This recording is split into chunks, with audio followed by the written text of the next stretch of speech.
My name's Angelo, and welcome to We Want Picks. This is the only channel dedicated to UFC fight picks and DraftKings lineups run by MMA insiders and professional fighters. Every week, I join Dan Kramer and Nick Newell, two longtime professional fighters that have fought at the highest levels on the planet, as well as Jacob Lyons, a skinny kid from Indiana. So join us every single week for our full fight card breakdowns, our individual fight card breakdowns, our betting guide, and our DraftKings lineups. Last week, the dogs were out. I don't think a single winning lineup was undefeated. There was a ton of underdogs that screwed up a lot of people's lineups. Either way, UFC 265 is this weekend. We have Lewis versus Gane in the interim heavyweight title match. I'm going to walk through my lineup. Jacob's going to walk through his, and then we'll walk through Dan's. He's not here, but he sent us his lineup. And these are our initial lineups. We will still give you our final lineups at the end of the week if things change after weigh-ins, stuff like that. So let me jump into mine and walk you through it. Right out of the gate, I have Casey Kenny over Song Yadong. I just think Casey Kenny's forward pressure, leg kicks, the fact that he can wrestle is going to be too much for Yadong. Yadong's a very good striker, but Casey Kenny, high volume, has the ability to grapple, and I think that's exactly what's going to happen. He's going to frustrate Yadong, chop down his legs, then get some takedowns in there and win that fight. $8,200, great value. Then I have Cyril Gane in the main event. If you want a full breakdown, check out that video. But Cyril Gane, I've picked against him his last few fights, but the reality is that dude is like a ballerina that hits hard. He just dances around, touches people up, avoids trouble, has fantastic, incredible movement. And I do think it goes 5 rounds. So I think he can score pretty well over the course of 5 rounds. I think there'll be some takedowns in there to avoid Derek Lewis's power. And I think there's going to be a ton of strikes. So between those two things, he's going to score over 100 points. He, in my opinion, absolutely wins, but he'll score along the way as well.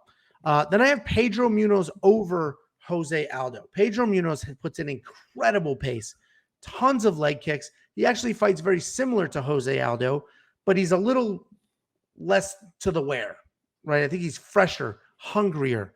Sort of his career is starting to take off now, where Jose Aldo has been very open about wanting to retire, and this may be the fight that does it. So I think it's going to be a competitive fight, but I do like Pedro Munoz, just forward pressure and constant volume, especially at $7,600. Then I have Manel Kopp over Ode Osborne. This is a tough pick. This is a really tough pick. Ode Osborne is super live in this fight, but I do like Kopp. I think he's got the better striking. He's the more technical striker, and I think he uses his in and out movements really, really well. Ode, his opponent, is going to want to keep Kopp at the end of his punches, but Ode is going to use that footwork, Kopp is going to use that footwork, come in, touch up Ode, and then even potentially shoot some takedowns. So I have him in there at $9,000. I don't love it, but I do think he wins, and I think he will score well. Then I have Tisha Torres over Angela Hill. I'm honestly, that was the first pick I did when I built my lineup. I just think Tisha Torres is on a different level than Angela Hill. Tisha Torres is like always 1 or 2 wins away from fighting for a title, where Angela Hill was a 500 fighter for the majority of her career and then strung together some wins. People are going to hit up the comments saying, oh, she had those split decision losses. She should have. Just look at her last win. I mean, she beat Ashley Yoder and looked horrible doing it. I like Tisha Torres here. She has insane volume. She has wrestling. It's a rematch that she already won. She's still younger and has gotten better. I have Tisha Torres win this fight. And then the Bobby Green pick is an interesting one. So Bobby Green versus Rafael Fiziev. Rafael Fiziev is one of the best strikers, period, end of story. Incredible striker with tons of power, great footwork. But Bobby Green is a legitimate veteran that is impossible to put away.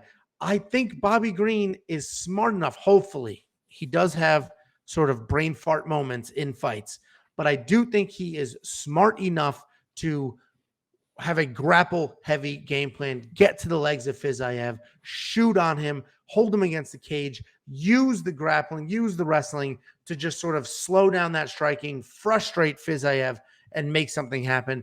I like Bobby Green in there. He's a legitimate veteran. He's the only way I could have afforded some of these big, heavy favorites. But as long as there's no issues this week, I think I'm going to stick with this lineup. I do like it. I'm nervous about Kopp and Bobby Green.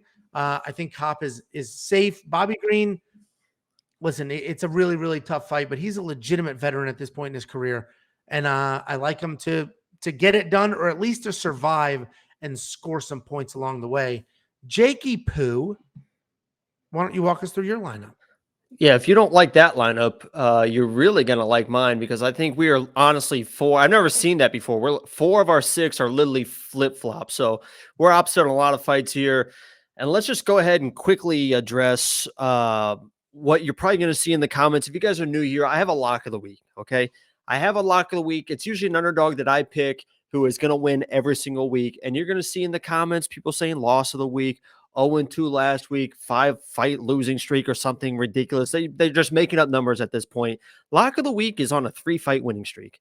We picked Mickey Gall 2 weeks ago.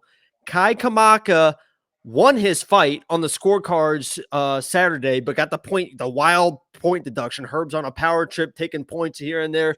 So it ended up being a draw, but he actually won because the point deduction, he won that round. Anyway, and then Gloria, I've never seen a more illegal strike in my entire life. I'm still dumbfounded how they awarded her not only the win money, but a win bonus money on top of it. That money should be to Gloria for taking that DQ. I am filing paperwork tomorrow with the Athletic Commission to overturn that. I have the screenshots. The video is ready. So lock of the week is on 3-fight winning streak. Do not believe what everyone is saying. 3-fight winning streak, and it's going to 4 with Derek Lewis. Angelo keeps saying he's only got one thing. That's all he's got, right? Angelo, you would agree with me. He's got one thing. He can knock you out. That's it. Francis Ngannou is the champion with one thing. That's all Francis has. That's all you need. When you're as good as Derek Lewis and Francis, that's all you need. I think he gets the job done. Gane's got to fight perfect for 25 minutes. I don't think he can. The next one is one of those where we're heads up on. I like Jose Aldo in this matchup. I just think I don't see him losing a step. In the breakdown, we break it down more. Dan and Angelo kind of give their opinion on if Aldo's losing a step. I don't see it. I think he comes out, throws those leg kicks that we know he can throw, and I think he's a better striker in this matchup, and I think he just gets a decision win, how Aldo knows how to get that win. So I like him in that matchup. He's in my lineup. I don't know if you're going to put him in my lineup on the screen, but, you do whatever you want to do.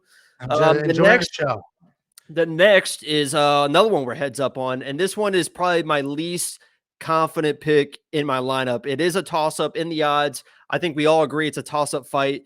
I have Song Yadong against Casey Kenny. I just think it ends up being a striking match, and I think Song Yadong is the more precise striker. I think he's a little bit more precise, a little bit straightforward with the strikes. He struggled with Kyler Phillips. Lock of the week, by the way, it was an incredible pick, might be. He struggled with Kyler Phillips' movement in and out, the way he was moving side to side, his head movement. I don't think Casey Kenny has the movement that Kyler Phillips has. So I think Song Yadong, this is his fight to lose, honestly. So at $8,000, that's pretty good value. The next is blue belt versus blue belt. I've got the Muay Thai champ Rafael Fiziev versus Bobby Green. Listen, Bobby Green could show up. And if Bobby Green shows up, he honestly can probably beat almost anyone in that division. But I just have, I mentioned something in the breakdown that I saw on Bobby's Instagram that I didn't really like about how he's been treating the last few months. On top of it, Rafael will throw everything to absolutely kill you. He doesn't want to hurt you. He doesn't want to put you away. He wants to kill you with leg kicks, with knees, with strikes. His Muay Thai clinch is unreal. I think he absolutely dominates his fight. And I'll probably put a bet on a first-round stoppage, but he's in my lineup. The next one is one that I felt better about until Angelo started talking about the fight, and I can't remember if Dan was on there as well, is the Vincent Morales-Draco fight. I have Draco in my lineup. I think he's a better striker. He's kind of a pure boxer, and I think he can win those exchanges, and I think those are the only exchanges there's going to be. But I think Dan, I think Angelo too as well, are kind of high on Vince Morales. I don't see anything special in him, so I think Draco should win the fight. But as I'm looking at it, I might even take lesser money here to go with like a Michael Chiesa. I think we all feel kind of pretty good about Michael Chiesa, even though he's only like $7,800. I think I used up all my money. So that's another play. This is one where we'll see if there's any fight drops. And if there is, this is one I might shuffle out because it's a fight he should dominate, but there are those question marks that Angelo brought up that had me a little bit hesitant. The next one I'm not hesitant at all is Miles Johns. To round out. So I used up all my salary, $8,900, Miles Johns. I just love his wrestling in this matchup. I'm hoping that he doesn't use it exclusively because he can get submitted. Dos Santos jump on a guillotine, do something weird.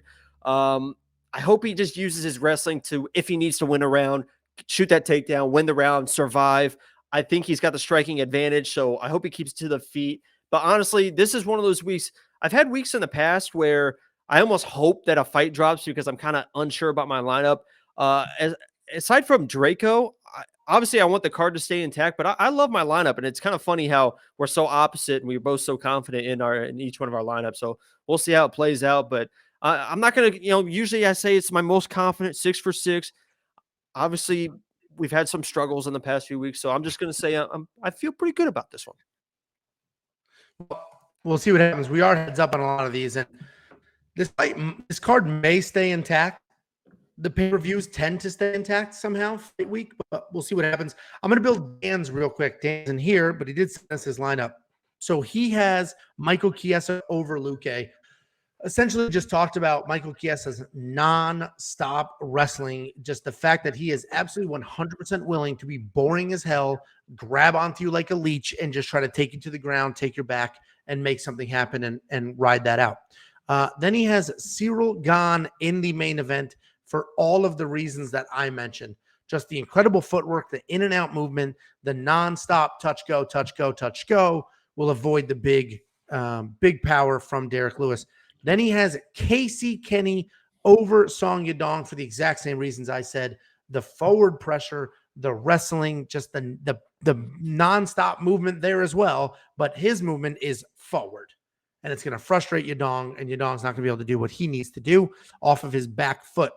Then he has Vince Morales over Draco Rodriguez. At the end of the day, Vince Morales is a versatile guy, has a lot of ways to win this fight. Draco Rodriguez is sort of riding the hype train, a little overhyped. He was a giant favorite in his last fight, lost that fight. He's now a slight favorite, and I don't agree with the odds. Dan doesn't. Jacob does, but he's going Vince Morales there. Then he has Munoz over Simmons. Where is that? He has Munoz over Simmons in the opener. I mean, Munoz, real good wrestler, tons of power. He's better than Simmons pretty much everywhere. And the problem is that they're both sort of early in their career, but Munoz should absolutely be the pick here. So he's got a good amount of fights. It's not the highest level competition, but Munoz should get this done. $9,100 is a lot of money. I don't know if I would spend that, but Munoz is definitely the pick. And then he has O'Day Osborne over Manel Cape. I have Cape or Cop. Dan has Osborne. He put a bet on him as well. He really likes Osborne here. He thinks he has the power. He thinks he keeps Cop at the end of his punches really well. And he's very, very high on O'Day Osborne. So O'Day's going to be that play where you wait till Friday to figure out what you want to do with O'Day, because he's making a weight cut down to 125. And so I would wait till Friday to really see. But if he looks good, I think that's definitely the play. Yeah, and that is a factor there. He is coming down 2 weight classes. He never cut weight before, so it's not like he was a big weight cutter and has to do even more. He's never cut weight before, which could be good or bad. It could be bad because he doesn't really know how to do it or how he's going to feel because he hasn't been in that position. But either way, those are our initial lineups for UFC 265. Join our free DraftKings League and you can win cash prizes. If you're a subscriber, I send you $15. If you're a member, I send you 30 out of the goodness of my heart. WeWantPicks.com/DraftKings. Sign up. It is 100% free across the board. And then if you win, I give you money. We'll see you on Friday with our final lineups.